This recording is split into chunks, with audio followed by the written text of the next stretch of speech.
नमस्कार, ABP news देख रहे हैं आप। मैं हूं आपके साथ शीरीन। गुजरात में पहले दौर की वोटिंग में अब सिर्फ 1.5 हफ्ते का वक्त बचा है।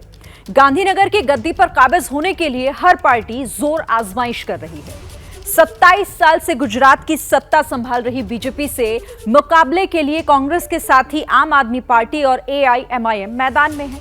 जायका और जबान में एक समान मीठा मिलाने वाले गुजराती अक्सर दूसरे के नाम में भाई जरूर लगाते हैं। जेना भाई भी एक ऐसा ही नाम है।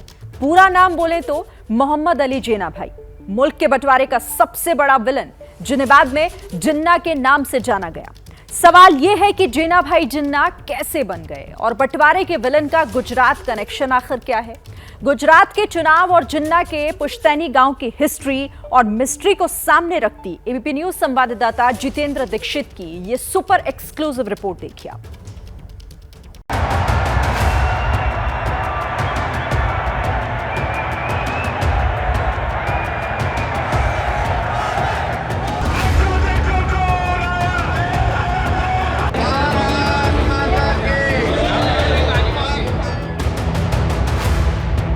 उत्तर प्रदेश के अंदर भी कमल खिला है, उसमें माननीय मोदी जी और माननीय अमित शाह जी का सबसे बड़ा योगदान।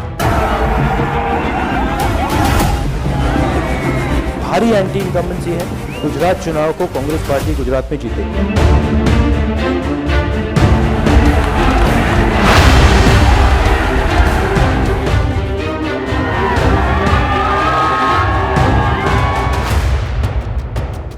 वादों की किताब है, दावों का हिसाब है, वोटरों को साधने की जोर आजमाइश है।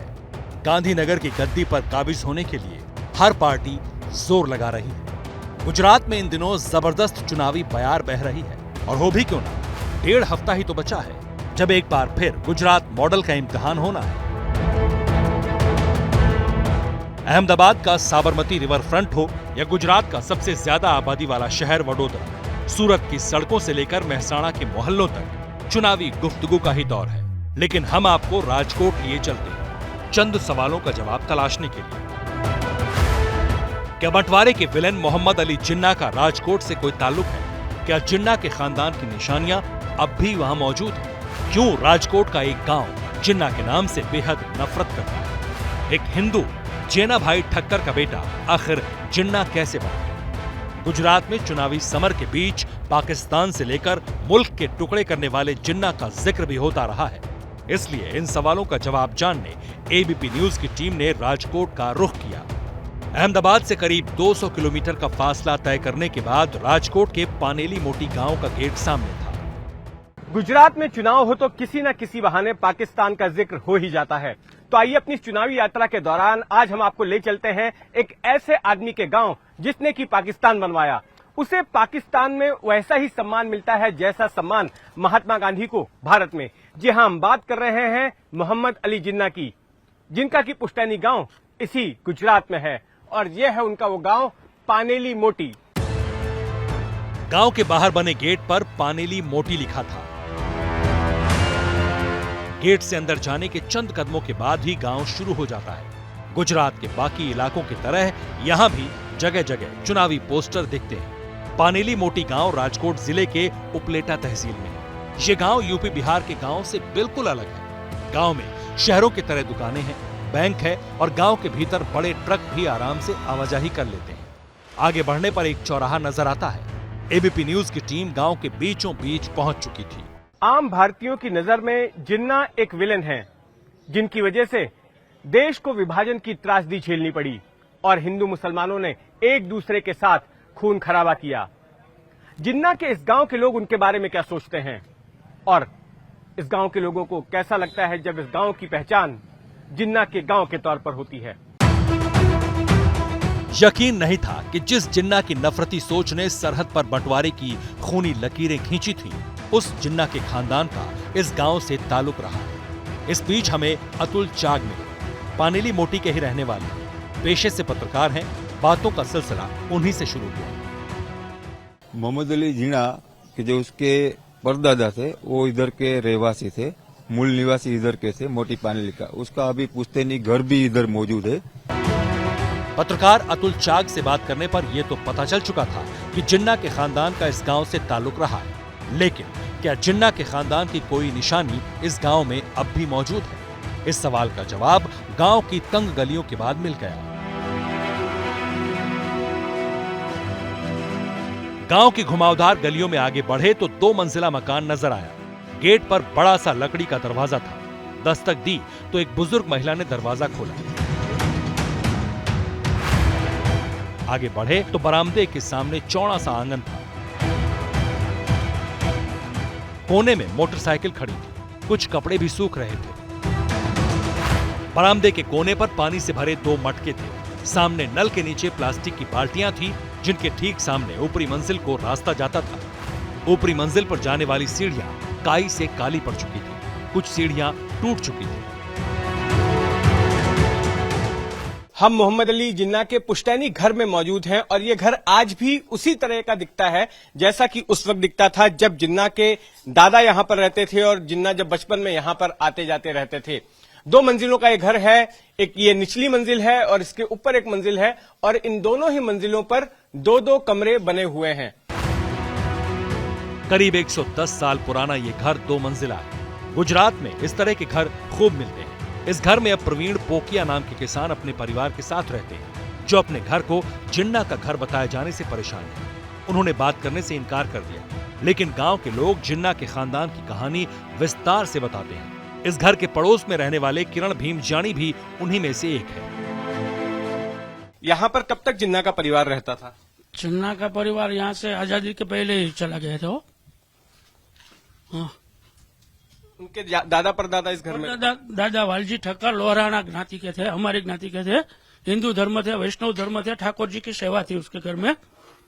उसका बेटा पुंजाभाई, वालजी ठक्कर का बेटा पुंजाभाई, जिन्ना का दादा, मोहम्मद अली जिन्ना का दादा, ये यहाँ पले बड़े हैं। ये तो पता चल चुका था कि मोहम्मद अली जिन्ना के दादा पूंजा भाई ठक्कर अपने पूरे परिवार के साथ इसी गांव में रहा करते थे। पूंजा भाई ठक्कर के सबसे छोटे बेटे जिन्ना भाई ठक्कर के पुत्र थे मोहम्मद अली जिन्ना। इतिहासकारों के मुताबिक 16 वर्ष की उम्र में मोहम्मद अली जिन्ना की शादी गुजरात के मोटी पनेली गांव की एमी बाई से हुई थी। लेकिन शादी के बाद मोहम्मद अली जिन्ना और एमी बाई की मुलाकात कभी नहीं हुई। गांव वालों ने एक खास बात बताई। ये बताइए कि जो जिन्ना की पहली शादी हुई थी वो भी क्या इसी घर से हुई थी? जिन्ना की बारात इसी घर से निकली थी? वो तब तो मैं नहीं था, पर मैंने सुना है यहाँ से उसकी बारात निकली थी। और खोजा बेराजा गांव है, वहाँ यहाँ से उनकी बारात गई थी। अच्छा, वो गांव कितनी दूर है यहाँ से? वो तो पता नहीं है। वो उस नाम के गांव पर ये बारात गई थी, यहाँ से गई थी, यहाँ से, ऐसा सुना है। उसने शादी इधर से ही की थी। इधर के जामनगर डिस्ट्रिक्ट में जो छोटा सा गांव है वहाँ पे उसकी बारात गई थी। वहाँ के बाद वो बाद में कराची शिफ्ट हो गए थे बिजनेस के लिए। मोहम्मद अली जिन्ना के दादा हिंदू थे, लोहाना ठक्कर जाति से ताल्लुक रखते थे। गाँव वालों के मुताबिक पूंजा भाई ठक्कर का परिवार भगवान कृष्ण का भक्त था, तो फिर जिन्ना का खानदान मुसलमान कैसे बन गया? पोरबंदर वेरावल दरियाई पट्टी से मछलियों का बिजनेस करते थे, इसलिए हमारे नात ने उसको हिंदू धर्म से निकाला था, नात बार किया था उसको। और बाद में उसने इस्लाम धर्म अंगीकार किया, इस्माइली धर्म, खोजा का धर्म अंगीकार किया। उसके घर में ठाकुर जी की सेवा थी। मैंने सुना है जब तक 3 दिन तक उसके घर खाना नहीं पका था। उसकी बीवी चुस्त वैष्णव थी, ठाकुर जी की सेवा करती थी, तुलसी जी के पौधे का पानी पिलाती थी और श्री कृष्ण शरणमोम का जाप करती थी। जिन्ना के खानदान वाले मकान के अहाते में बातों का सिलसिला चल निकला था। गांव के लोगों ने बताया कि इस्लाम धर्म अपनाने के कुछ दिन बाद जिन्ना के दादा ने फिर से हिंदू धर्म अपनाना चाहा, लेकिन ऐसा मुमकिन नहीं हो पाया। उसका दादा पुंजा भाई को पछतावा हुआ कि यह धर्म मैंने गलत अंगीकार किया है। वो गया राजकोट, वो वल्लभपुर का आचार्य था उस टाइम का, उसके पास। तो उसने फिर बोला मैंने ऐसा किया है, मुझे फिर से वापस हिंदू में आना है। तो आचार्य जी ने ना बोला कि बार बार ये धर्म परिवर्तन नहीं कर सकते आप। इसलिए 2 जग भरी जिंदगी थी उसकी। घर में श्री कृष्ण शरणमोमा का जाप हुआ था और वो 2-3 टाइम इबादत करता था। मोहम्मद अली जिन्ना के दादा की जब हिंदू धर्म में वापसी मुमकिन नहीं हो पाई तो पूरा परिवार कराची चला गया, लेकिन नाम के आगे काठियावाड़ी पहचान नहीं छोड़ी। इसलिए जिन्ना का नाम मोहम्मद अली जेना भाई रख दिया गया। इतिहासकारों के मुताबिक कराची में जिन्ना भाई की मुलाकात सर फेडरिक ली क्राफ्ट से हुई। फेडरिक कराची में managing agency Douglas Graham and company के जनरल मैनेजर थे। जिन्ना फ्रेडरिक की सलाह पर कारोबार सीखने लंदन गए और यहीं उन्होंने अपने नाम से जिन्ना भाई हटाकर जिन्ना कर लिया। मुस्लिम धर्म अपनाने के बाद भी पुंजालाल ने अपने बच्चों की परवरिश खुले धार्मिक माहौल में की, जिसमें हिंदू और मुस्लिम दोनों का प्रभाव था। इसलिए जिन्ना शुरुआत में धार्मिक तौर पर काफी आजाद ख्याल और उदारवादी थे। वैसे कईयों को ये जानकर ताज्जुब होगा कि जिन्ना ने पाकिस्तान को धर्म के आधार पर बनवाया था, लेकिन खुद जिन्ना इस्लामी रीति रिवाजों को नहीं मानते थे और न ही कुरान में दी गई हिदायतों का पालन करते थे। वे सूअर का गोश्त बड़े ही चाव से खाते थे और उनकी शामें विस्की की चुस्कियों के साथ बीतती थी। दोनों ही इस्लाम में हराम हैं। मोहम्मद अली जिन्ना के बारे में कई किताबें लिखने वाले लेखक मोहम्मद वजीहुद्दीन भी ऐसा ही मानते हैं, जिनके मुताबिक जिन्ना को न तो अरबी आती थी, न फारसी और न ही उर्दू। इस्लाम के बारे में उनका ज्ञान सतही से भी कम था। इस्लाम के नाम पे कंट्री जरूर बना लिया होगा इन्होंने, लेकिन जिन्ना कोई जिंदगी में खुद जो है न इस्लामिक वैल्यूज़ का उतना ज़्यादा कुछ पता था, न उनको जो नॉर्म्स हैं क्या सही है क्या गलत है। वो विस्की और पोर्क बहुत पसंद करते थे। तो ये साबित करता है कि जिन्ना कितने बड़े मुसलमान थे। ये हिस्ट्री तारीख ने रिकॉर्ड कर रखा है। जिन्ना भले ही खुले मिजाज के रहे हों, लेकिन तारीख गवाह है कि जिन्ना का जहन नफरती था। हिंदुओं से नफरत, हिंदुस्तान से नफरत। इस नफरती सोच से पाकिस्तान जैसा आतंकी मुल्क वजूद में आया। इसलिए पनेली मोटी गांव के लोग जिन्ना का नाम तक नहीं लेना चाहते। जो शख्स मुल्क के बंटवारे का सबसे बड़ा विलेन है, जिसके जिद ने लाखों बेगुनाहों की जान ली थी, उसके साथ नाम कौन जोड़ना चाहेगा। खैर, जिन्ना का इतिहास और पनेली मोटी से जिन्ना के खानदान का ताल्लुक जानकर हम आगे बढ़े। चौराहे पर गांव के लोग मिले, बातें चुनावी हो गईं। जिन्ना के इस गांव में भी चुनावी सरगर्मी देखी जा रही है और यहाँ का सियासी मूड क्या है, आइए जानने की कोशिश करते हैं इस गांव के लोगों से। क्या लगता है भाई साहब, इस गांव में किसका पलड़ा भारी लग रहा है? इस विधानसभा सीट पर जहां ये गांव पड़ता है, वहां किसका पलड़ा भारी नजर आ रहा है? भारतीय जनता पार्टी। इस गांव का उम्मीदवार हमारा गांव का है, भारतीय जनता पार्टी का उम्मीदवार अच्छा है, शिक्षित है, इसलिए गांव एक हो गया है। भारतीय जनता पार्टी हमारे गांव का ही कैंडिडेट है। अच्छा काम किया है, एजुकेटेड है, शिक्षण पे ध्यान देगा, गांव का विकास होगा, इसलिए हम तो बीजेपी को ही वोट देंगे। बात चुनावी थी, दावे अपने अपने थे। वोटर किसके वादों पर भरोसा करेंगे, किसे शिकस्त देंगे, इसका पता तो 8 दिसंबर को ही चलेगा। लेकिन एक बात और जान लीजिए, वो ये कि 90 के दशक में अरबों का शेयर घोटाला करने वाले हर्षद मेहता का जन्म भी इसी पानेली मोटी गांव में हुआ था। पानेली मोटी में पहले चरण के दौरान 1 दिसंबर को वोटिंग होनी है। कैमरामैन सचिन शिंदे के साथ जितेंद्र दीक्षित, एबीपी न्यूज, राजकोट। तो देखिए, एक तरफ गुजरात का चुनाव देसी पार्टियों का तनाव बढ़ा रहा है, तो दूसरी तरफ नेपाल का इलेक्शन है, जिससे जिनपिंग की टेंशन जिसने बढ़ा दी है। नेपाल में 1.5 लाख से ज्यादा वोटर्स ने वोट दिया और करीब 20 मिनट पहले काउंटिंग का प्रोसेस भी शुरू हो चुका है। ऐसे में कायदे से धुकधुकी तो उम्मीदवारों की बढ़नी ही चाहिए, लेकिन सांसें चीन की ऊपर नीचे हो रही हैं। नेपाल में मुख्य मुकाबला शेर बहादुर देउबा के नेपाली कांग्रेस गठबंधन और केपी ओली की अगुवाई वाले सीपीएन यूएमएल गठबंधन के बीच है और वहां से आ रही मीडिया रिपोर्ट्स ये बता रही हैं कि इस बार देउबा का पलड़ा भारी पड़ सकता है। अगर ऐसा हुआ तो भारत विरोधी एजेंडा आगे बढ़ाने के लिए नेपाल को अड्डा बनाने की कोशिश में जुटे चीन के लिए ये बड़ा सेटबैक होगा। रिपोर्ट देखिए।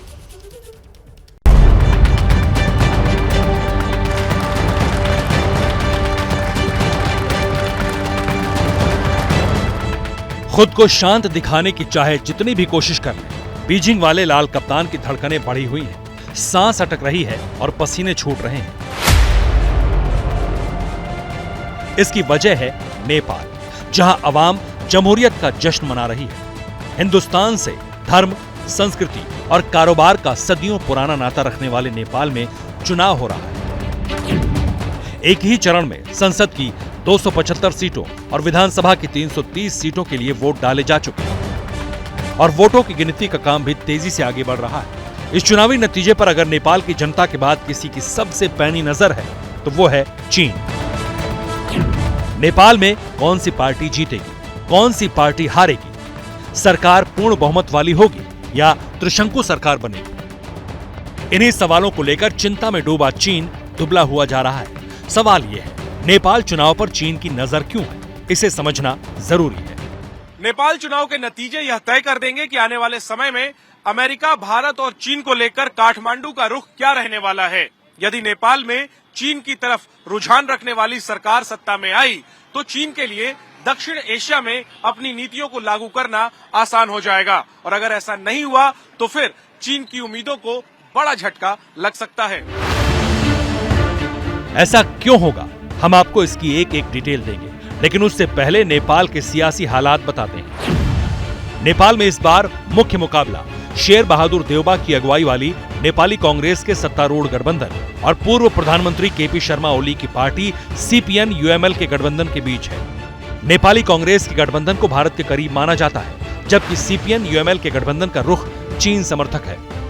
और सीपीएन यूएमएल गठबंधन की तरफ से पीएम पद के दावेदार माने जा रहे केपी शर्मा ओली राष्ट्रवाद का कार्ड खेल रहे हैं। वो 2018 में भारत के साथ हुए जमीन विवाद के बेबुनियाद मामले को हवा दे रहे हैं।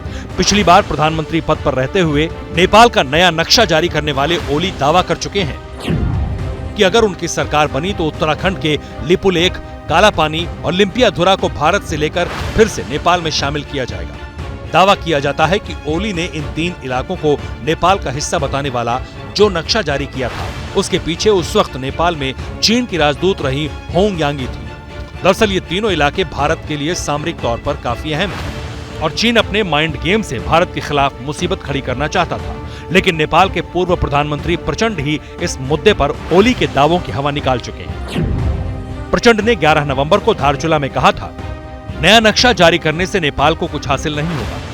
अगर भारत से सीमा विवाद है तो उसके लिए बातचीत करनी होगी। इसके बावजूद ओली ने जब तक प्रचार किया, उनका पूरा कैंपेन भारत से सीमा विवाद पर ही अटका रहा। यही वजह है कि चीन उनकी जीत की दुआ मांग रहा है। नेपाल की घरेलू राजनीति में चीन की इतनी दिलचस्पी बेवजह नहीं है। दक्षिण एशिया में वर्चस्व के चाइनीज प्लान में नेपाल का नंबर सबसे ऊपर है। वो नेपाल के पॉलिटिक्स को कंट्रोल करने की कोशिश करता है। इसकी सबसे बड़ी वजह है नेपाल से जुड़े चीन के आर्थिक हित। श्रीलंका की तरह नेपाल को कर्ज के जाल में फंसाता जा रहा चीन अपने बेल्ट रोड इनिशिएटिव यानी BRI के जरिए नेपाल की इकोनॉमी कंट्रोल करना चाहता है। वो फ्री ट्रेड कनेक्टिविटी के नाम पर नेपाल को अपनी शर्तों के जाल में फंसा रहा है। चीन नेपाल में भी अपनी करेंसी लागू करना चाहता है। चीन ने इसके लिए नेपाल के साथ कई प्रोजेक्ट साइन किए हैं। चीन ट्रांस हिमालयन रेलवे नेटवर्क को रफ्तार देना चाहता है और इस रफ्तार में कहीं रोड़ा ना अटके, इसके लिए चीन नेपाल में अपनी पसंद की सरकार चाहता है। इसके लिए वो शुरू से कोशिश करता रहा है। नेपाल की घरेलू सियासत में अपनी एक्टिविटी लगातार बढ़ाता रहा है। याद कीजिए, नेपाल में 2020 के आखिरी महीनों में गहराया सियासी संकट। तब नेपाल के प्रधानमंत्री रहे ओली ने नेपाल की संसद भंग कर दी थी। कहा जाता है कि उनके इस फैसले के पीछे भी चीन का हाथ था। चीन नेपाली कम्युनिस्ट पार्टी की टूट से परेशान था और प्रचंड ओली को एक बार फिर एक साथ लाना चाहता था, लेकिन उसकी ये चाहत परवान नहीं चढ़ी। नेपाल के चुनावों को करीब से देखने वालों का दावा है कि नेपाली कांग्रेस सबसे बड़ी पार्टी के रूप में उभर सकती है। प्रधानमंत्री शेर बहादुर देउबा की अगुवाई वाले सत्तारूढ़ गठबंधन को जीत मिल सकती है। केपी शर्मा ओली की अगुवाई वाली पार्टी सीपीएन यूएमएल दूसरे नंबर की पार्टी तो बन सकती है, लेकिन वो जिस गठबंधन की अगुवाई कर रहे हैं उसका संसद में बड़ी ताकत बनना मुश्किल है। इसकी वजह है कई नए राजनीतिक दल और कई निर्दलीय उम्मीदवार जो दिग्गजों के लिए बड़ी चुनौती बनकर उभर रहे हैं। ये वही दिग्गज हैं जो जनता की उम्मीदें पूरी करने में नाकाम रहे हैं। नेपाल में नए संविधान के तहत दूसरी बार हो रहे चुनाव से जनता की उम्मीदें भी कुछ इसी तरह की हैं। वो नई पीढ़ी को आगे लाना चाहती है। यो हेरिसके नि धेरै भयो, त्यस कारण अब चाहिँ नयाँ नयाँ जाने मान्छेहरू आएर देश विकास गरोस् भन्ने इच्छा सबैको त्यही हो। चीन को डर है कि वोटर्स का यही मूड अगर चुनाव नतीजों में भी रिफ्लेक्ट हुआ तो ओली सत्ता से दूर रहेंगे और उसके सारे अरमान धरे के धरे रह जाएंगे। यही वजह है कि नेपाल के रास्ते भारत के सीमा क्षेत्र पर दबाव बढ़ाने की कोशिश में लगे जिनपिंग के लिए अपनी सांसें संभालना मुश्किल हो रहा है। और लीजिए, हो गई है शुरुआत 22वें फीफा फुटबॉल वर्ल्ड कप की। 1930 से शुरू हुए सफर में 21 बार कई टीमें चैंपियन बन चुकी हैं। फुटबॉल के इस महाकुंभ पर दुनिया की निगाहें लगी हुई हैं कि 22वीं बार आखिर कौन सी टीम वर्ल्ड कप ट्रॉफी उठाएगी। इस बार वर्ल्ड कप में बहुत कुछ ऐसा है जो पहली बार हो रहा है। तो आइए आपको दिखाते हैं कतर वर्ल्ड कप की 22 कहानियां। आज से कतर में फुटबॉल का महासंग्राम शुरू हो गया है। इस बार 22वां फीफा वर्ल्ड कप खेला जा रहा है। फीफा वर्ल्ड कप 2022 में दुनिया की 32 टीम हिस्सा ले रही हैं। कुल 8 ग्रुप हैं और हर ग्रुप से 2 टीमें प्री क्वार्टर फाइनल में पहुंचेंगी, जहां करो या मरो के मुकाबले खेले जाएंगे। फाइनल 8 दिसंबर को खेला जाएगा। फीफा फुटबॉल वर्ल्ड कप की ओपनिंग सेरेमनी की धमाकेदार शुरुआत हो गई है। बीटीएस बैंड के जंगकुक की प्रस्तुति देखने लायक थी।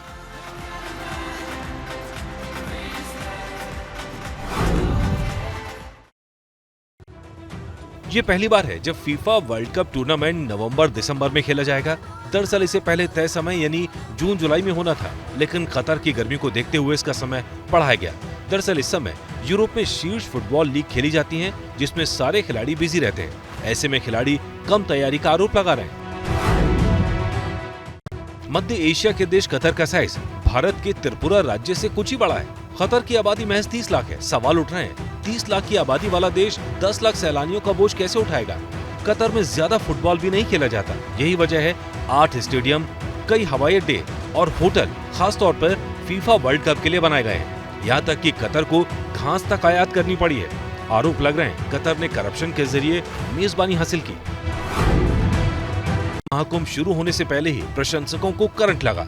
दरअसल अब स्टेडियम में बियर की बिक्री पर रोक लगा दी गई है, यानी स्टेडियम के अंदर शराब या बियर की बिक्री नहीं की जा सकती। दरअसल कतर में शराब या ड्रग्स को लेकर काफी सख्त नियम है, लेकिन फीफा वर्ल्ड कप एक ऐसा आयोजन है जहां दुनिया भर से लोग आते हैं और उन देशों में बियर और शराब का सेवन आम बात है।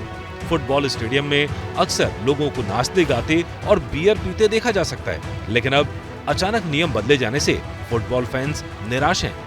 निराश फैंस फीफा से अपने पैसों का रिफंड भी मांग रहे हैं। सिर्फ इतना ही नहीं, फीफा के कार्यक्रमों में दर्शकों को निराश लौटना पड़ रहा है, क्योंकि कतर में इतने सारे लोगों के बैठने का इंतजाम ही नहीं है। कतर के पास इतने सिपाही या फौज नहीं है कि पूरी सुरक्षा व्यवस्था की देखभाल कर सके। इसीलिए 13 देशों की सुरक्षा एजेंसियों से कतर ने मदद ली है। इतना ही नहीं, कतर में पाकिस्तान से आए 4,500 सैनिक भी सुरक्षा व्यवस्था में लगे हैं। तमाम विवादों के बीच कतर का स्टेडियम 974 दुनिया का ध्यान खींच रहा है। रास अबू अब्बात स्थित स्टेडियम 974 को शिपिंग में काम आने वाले कंटेनर से बनाया गया है। दरअसल 974 कतर का स्टेडी कोट है, इसीलिए स्टेडियम के निर्माण में 974 कंटेनरों का इस्तेमाल किया गया। इसके जरिए कतर ने शिपिंग इंडस्ट्री में अपनी ताकत दिखाई है। इस स्टेडियम में 40,000 दर्शकों के बैठने की व्यवस्था है। ये फीफा विश्व कप के इतिहास का पहला स्टेडियम है जिसे टूर्नामेंट के बाद डिसमेंटल कर दिया जाएगा। फुटबॉल वर्ल्ड कप दुनिया का सबसे ज्यादा देखे जाने वाला खेल है। फीफा के आंकड़ों के मुताबिक करीब 350 करोड़ लोगों ने पिछली बार का फुटबॉल वर्ल्ड कप देखा था। अनुमान के मुताबिक कतर में हो रहे फुटबॉल विश्व कप को करीब 500 करोड़ लोग टीवी और डिजिटल प्लेटफॉर्म पर देखेंगे। फीफा यानी फेडरेशन इंटरनेशनल दी फुटबॉल एसोसिएशन का जन्म 1904 में 21 मई को हुआ था, जब 7 बड़ी एसोसिएशन ने मिलकर फीफा की स्थापना की थी। फीफा में उस वक्त Belgium, Denmark, France, Netherlands, Spain, Sweden और स्विट्जरलैंड शामिल हुए थे। यानी एक तरह से इसे आप यूरोप की फुटबॉल संस्था कह सकते हैं। लेकिन जल्दी दूसरे देश फीफा से जुड़ते गए। दिलचस्प यह है, आज तक इन 7 में से 5 देश फुटबॉल वर्ल्ड कप जीत नहीं पाए हैं। फीफा ने पहला वर्ल्ड कप 1930 में आयोजित किया। उरुग्वे में हुए इस आयोजन में 13 टीमों ने हिस्सा लिया। पहले वर्ल्ड कप को मेजबान उरुग्वे ने अपने नाम किया। तब से हर 4 साल पर फुटबॉल वर्ल्ड कप आयोजित हो रहा है। सिर्फ 1942 और 1946 में दूसरे विश्व युद्ध के कारण वर्ल्ड कप का आयोजन नहीं हो पाया था। पहला चैंपियन बेशक उरुग्वे बना हो, लेकिन 1930 में पहला गोल दागने का रिकॉर्ड फ्रांस के खिलाड़ी लुसियन लॉरेंट के नाम है। दरअसल टूर्नामेंट में फ्रांस और मैक्सिको के बीच हुए मुकाबले में लॉरेंट ने गोल दागकर अपना नाम इतिहास के पन्नों में दर्ज करा लिया था। तब से अब तक 2500 से ज्यादा गोल फुटबॉल विश्व कप में हो चुके हैं।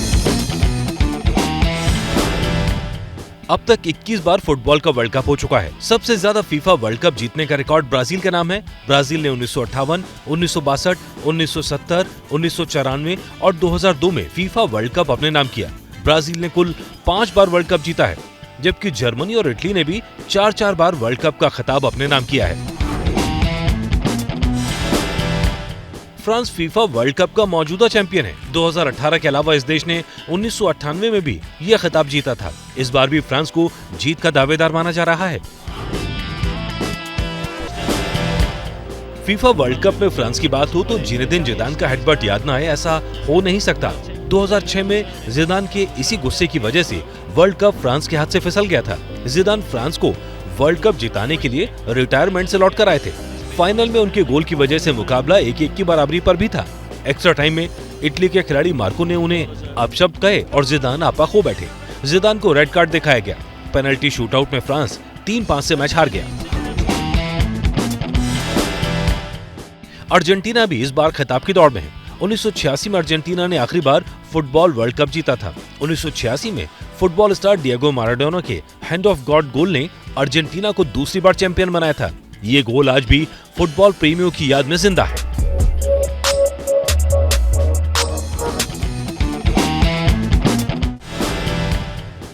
अर्जेंटीना को वर्ल्ड कप दिलाने के लिए आखिरी बार दाव आजमा रहे हैं अर्जेंटीना फुटबॉल टीम के कप्तान लियोन मेसी।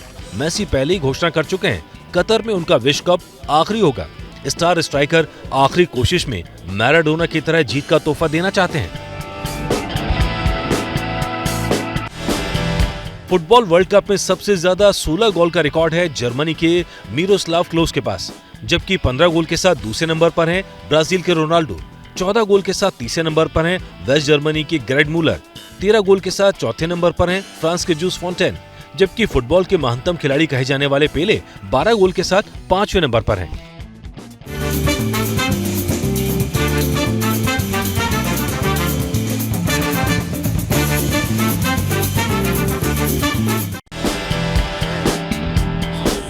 इस बार फुटबॉल वर्ल्ड कप पर युद्ध का साया भी पड़ा है। युद्ध लड़ रहा देश यूक्रेन विश्व कप फुटबॉल के लिए क्वालिफाई नहीं कर पाया, जबकि पिछले फुटबॉल वर्ल्ड कप का होस्ट देश रूस पाबंदियों की वजह से खेल नहीं पा रहा। इसी तरह इटली भी क्वालिफाई नहीं कर पाया।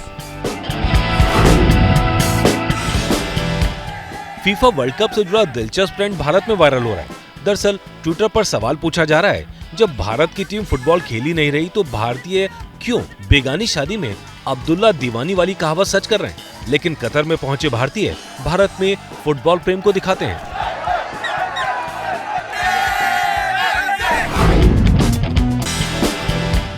फीफा वर्ल्ड कप में पहली बार कोई महिला रेफरी उतरेगी, वो भी एक नहीं 3-3। 36 में से कुल 3 महिला रेफरी इस बार फुटबॉल मैचों में नजर आएंगी। ये महिला रेफरी हैं यामाशिता योशिमी, सलीमा सुकनसंगा और स्टेफनी फ्रेपॉन। स्पेन के खिलाड़ियों को मैच से पहले नींद अच्छी आए, इसके लिए खास गद्दों का इंतजाम स्पेन ने किया है। इन गद्दों का नाम है हुगो मैट। करीब 33 लाख रुपए खर्च कर ये गद्दे खिलाड़ियों तक पहुंचाए गए।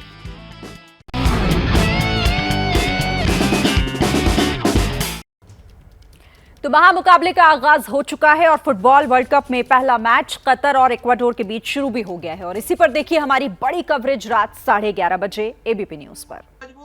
क्या मजबूरी है मेरी, बताइए।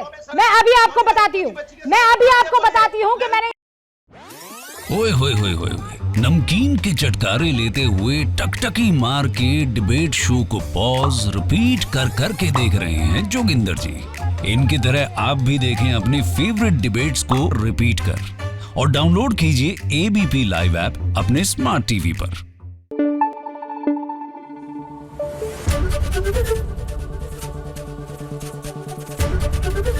एबीपी न्यूज आपको रखे आगे।